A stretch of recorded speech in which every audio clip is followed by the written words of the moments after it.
That was it.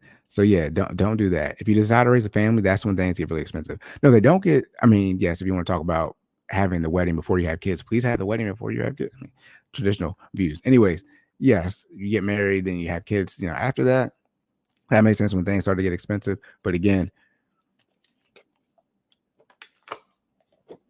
family planning. It is well known how much it costs. I've already said this before. I already looked up. Now I see why y'all like the numbers. I mean, you like the episodes on saying how much it costs to live here, because a lot of people just be acting crazy. I already looked up how much it costs for, on average, healthcare for a family of 4. It's $24,000 a year. It's $2,000 a month for health insurance. Come on, y'all. I mean, these are things that you got to look up. Now, different jobs have different costs, right? For me, my health insurance, if I had my wife, she has healthcare through the VA, but if I had her and then another child, because my son is 113, my insurance is free, so if we just double that, it's 260, then my wife would be 250. So it'd be 1,000. It'd be half of that. It's in short. For me, if I would have my wife, and we don't have another kid, but if we had another kid, so made it a family of 4. But that's the other thing too. People are not financially doing the proper family planning. Now, you could say people are doing the proper planning and they'd be like, I'm just not having kids at all. But no, that's just the escape route, because people don't want to put in the work for the life that they want. And then they don't have the life they have. Then they go on social media and you see all these breakdowns. And yes, I did not forget about taking out of context. Oh, I got it. I'm gonna make sure real quick. The one video where lady was tripping. I'm supposed to have jury duty today, y'all, starting this week. Then I don't, so I'm going to work today. I didn't plan on going to work today because I thought I was having jury duty. They said, you're not coming in today.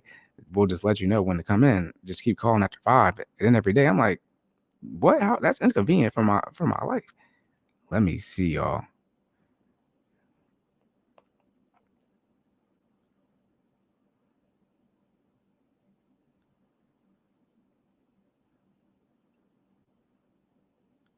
Oh yeah, I gotta find that video because Shorty was tripping. My bad. Yo, I'm gonna find that later. I think we'll be able to find that later. Oh no, I remember her name. There we go, Brian Spencer.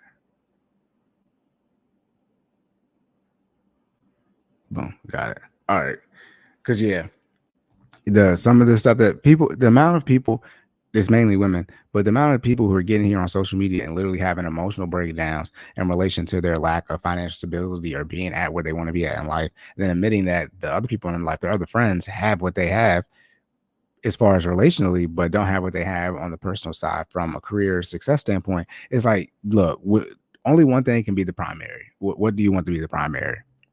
And it's getting crazy out here. And that's the lack of family planning. You get to that point where you start realizing what was actually more important. At least these people when they get on the internet. I'm not saying important for everybody. When these people get on the internet, here we go. A hospital birth for 2 children will cost around $5,700. That's not that much for 2 kids. Considering the fact, kind of plan having a kid and you have, 9 months to save up for that cost. So what is that? 5,700 divided by 9. What is that? $630 a month to save. I mean, again, you got your car payments, your student loans, your credit card payments. I see why it's that much. It doesn't cost that much if you don't have all this damn debt. If you're enrolled in a large, or again, join the military, get the VA benefits, you get 100% free birth. Anyways, if you're enrolled in a large group insurance plan, raising those 2 children until the age of 18, yes, costs over half. Yes, it's gonna cost a whole bunch of money to raise these daggone kids. That has nothing to do with college tuition. Then, all right, here we go. But who want to go to college? Average cost of sending kids to college for 1 year is about $42,000, including tuition, room and board. This is for a state college. Again, remove the room and board. We already did this on the live stream for the student loan episode. Get rid of the room and board, and that cost is cut. Is a quarter of that cost. So it's roughly around $10,000 or so for tuition alone. We're talking about in-state. So, you go to the closest state school, depending on the state you live in, that probably varies. But in Maryland, there are plenty of great schools, and they're pretty much where everybody lives. If you live in the Baltimore County area, you can go to Towson, or you can go to UMBC. Or if you live, down here where I live at, you can go to University of Maryland. If you live across the Bay Bridge, you can go to Salisbury, or you can go, if you want to go to HBCU, you can go to University of Maryland, Eastern Shore. If you want to go to Bowie, you can go to Bowie, you can go to Compton, you can go to Morgan, right? There are a whole bunch of schools in Maryland that you can go to as state schools, and you can also too go to community college for the first 2 years and transfer over to the 4 year. It's all the same thing as far as your degree. Let's look at your 4 year degree, and you can cut those costs down even lower. All right. Yeah. See, 1 year, 42 bands. See, and then if it takes 4 years to get your degree, 40,000 times four is 160,000. Like, none of the bachelor degrees are worth $40,000 a year. Like none. None. Even a master's.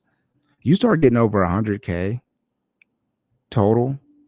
I don't know, I'm my room board here and tuition, but you start getting over 100K, man. No. All right. On top of, I'm not gonna talk about student loans, because then this episode is gonna be longer than I can afford it to be. On top of all that, sits your biggest overlying cost, health insurance. What did I say? Health insurance.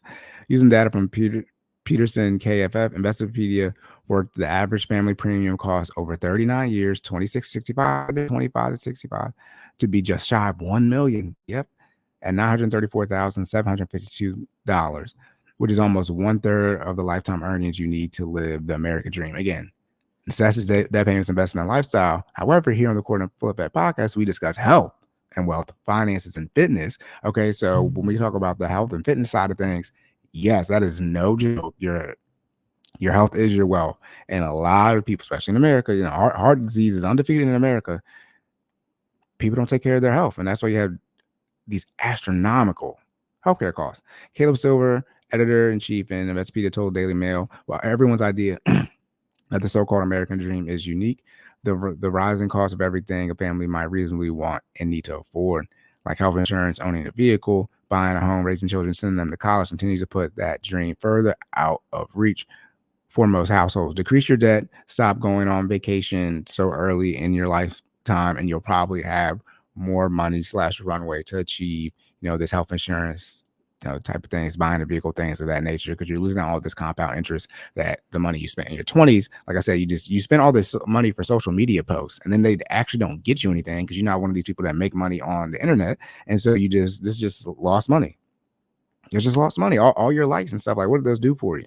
Right? I mean, should just went to Ocean City, because apparently Ocean City is one of like the best beaches, or the best beach. I don't know what it is. There was something crazy. Everybody, when that happened, was like, man, what? Hey, shout out to my high school. Rundle High School. They made the news, had a crazy music video shot there. Anyways, it looked like it was my room, but it's not, a different hall. Regardless, living out your golden years, we're talking about retirement, will likely be the third largest expense in your lifetime, according to Investopedia. If you plan to live up to 80% of your pre-retirement annual income, as some personal finance advisors recommend, you're going to need at least $715,000 saved to live 12 years of retirement. That's only 12 years after you, without any money woes. That number is way higher than that for millennials, significantly, even more for Gen Z. If you plan to enjoy a longer retirement, have a plan ahead for that and ensure you have enough money saved and invested in traditional and alternative assets to build a sustainable nest egg. Again, that's $715,000 for 12 years. You are not having a mortgage. And remember, the healthcare cost that we talked about goes up even more in retirement, because again, you're not getting it through your employer because you're retired by definition. All right. When planning your financial future, and by the way, if you want to watch, so many old people still work because they want to pay that goddamn healthcare insurance. When planning your financial future, consider using tax-friendly investment vehicles like a 401k account, or an IRA. These accounts will allow you to grow your wealth and put your money to work, giving you needed cash flow. All right, that's it, y'all. Locked and loaded. Again, the American dream will now cost you a staggering $3.4 million. New study says here's why that white picket fence may now be out of reach for most families. Again, by Bethine Moorcraft, December 21st, 2023. All right, again, y'all. Necessities, debt payments, investments, lifestyle. You got to get on a budget when it comes to this family planning type things. You really got to plan out. Spending $36,000 between the engagement ring and the wedding. I mean, these are all things that people need to think about before they spend this money, because when you spend that money and it actually doesn't go towards building your future, and then you get mad when you have no future built, when you get to the future and it's now your present, or then eventually time even goes on past that and it's not your past, and you look at all of these past decisions and you have no compound interest because you didn't do anything to put yourself in a better position, that's on you. That is the conversation that people do not want to have, right? poor choice when it comes to college. Didn't know community college route to a 4 year. You did the room and board and not just tuition. So you didn't stay home. You lived on campus. You lived on apartments on campus. You got a degree that's not going to make you money to create the lifestyle that you want to have. All these different type of things. And you marry somebody who's in the roughly same situation, then you have all this financial instability, and then you spend all this money on the wedding. You have all this debt, all these payments, and then you're like, okay, now we're gonna have kids, and now you just keep adding expenses in order to put yourself in a stable position from a financial standpoint. And you just lock in for a handful of years. It's gonna be easier in your 20s than it is in your 30s. Easier in your 30s than it is in your 40s. When you get to your 40s, you still got to make these sacrifices. I'd be damned, because now your kids are going to be older. Your relationships are going to be further along. Everybody's going to be doing roughly the same amount of things, right? In life, you got more birthday parties to go to, all these different type of stressors, the messy middle, as the money guys call it. And it's going to get hard as hell out here. And if you just sacrifice for a couple years in your 20s, you wouldn't have to worry about it. If you made better decisions in your 20s, you wouldn't have to worry about it. But y'all don't want to do that. Now you're like me, you're in your 30s. I'm not in this situation, but I'm saying now in your 30s, I'm like, dang, your 20s is gone and it go by fast, real quick. And I'll be clear, don't let your 30s go by fast too. When you get to 40s, when I say when I'm out here in my 40s and y'all still complaining, I don't know what y'all want me to say. All right, that's it, y'all. Locked and loaded. Remember to comment, like, share, subscribe. Shout out to the YouTube algorithm. Make sure you leave the rating reviews on the podcast platforms as well. My information, as well as my coach Jordan information, can be found in the description on YouTube. All right, Jordan Stop Stalling J on socials. FinallyFit.live, where you can sign up for the 5:30 a.m. Eastern Standard Time Monday and Wednesday virtual training sessions. I'm Silent_Cory on socials for the financial information. All right. Again, we appreciate y'all leaving the comments, running up the numbers. We're going to continue to give y'all the feedback that y'all want and cover the articles that y'all want. All right. Remember to save more and say less. Wait. All right, y'all. End of the episode, locked and loaded. There we go. Remember to save more and say less. Keep making better your best. And I'll catch y'all in the next one.